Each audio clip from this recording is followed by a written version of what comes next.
ఇదిగోండి salmon fish అండి, కేజీన్నర.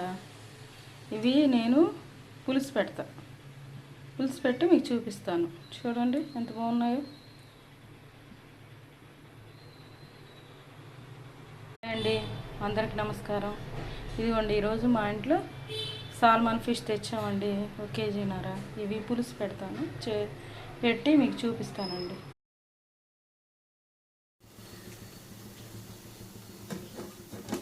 ఇదిగోండి తెరుతుంది. ఇంకా చేప ముక్కలు వేస్తున్నాను.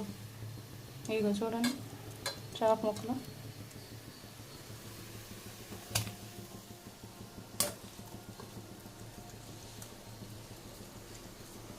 ఇదిగోండి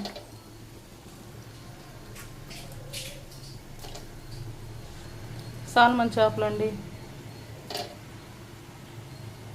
అవన్నీ కర్రీ అయిపోయిన తర్వాత లాస్ట్లో ఉడికిన తర్వాత చూపిస్తాను. ఇవ్వండి కొంచెం ఉడకబెట్టుకున్నాను.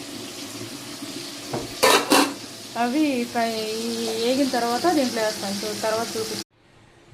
ఆయిల్ వేడెక్కిందండి. ఆయిల్ వేడెక్కిన తర్వాత ఇదిగో ఉల్లిపాయ పేస్ట్ వేస్తున్నాను.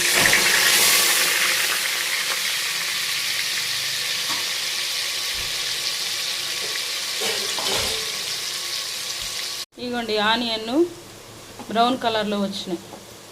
ఇదిగో అల్లం వెల్లుల్లి పేస్ట్ వేస్తున్నాం. ఇది కొంచెం పచ్చి వాసన పోయేదాకా కొంచెం తిప్పుకుందామండి. ఫిష్ కర్రీ కదా, కొంచెం నీసు వాసన వచ్చింది. కొంచెం అల్లం పేస్ట్ ఎక్కువే పడుతుంది.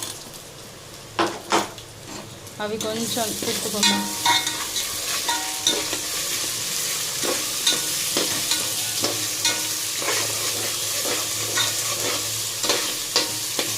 ఎవరు ఒక్క లైక్ కూడా అయ్యారు. ఏదో చేస్తున్నాను నేను వీడియోలు. ఇగో పచ్చిమిర్చి చేస్తున్నానండి.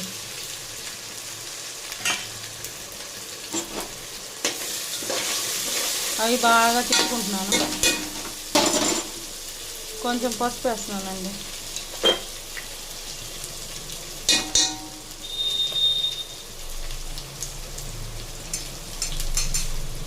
కొంచెం సాల్ట్,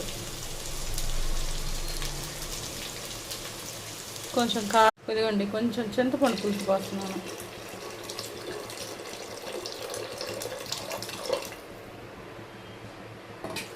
ఇవి బాగా తెరలేటప్పుడు చేప ముక్కలు వేద్దాం. ఇదిగోనండి ఫిష్ కర్రీ అయిపోయిందండి. Salmon fish curry. లైక్ చేయండి, షేర్ చేయండి, సబ్స్క్రైబ్ చేయండి. థ్యాంక్స్.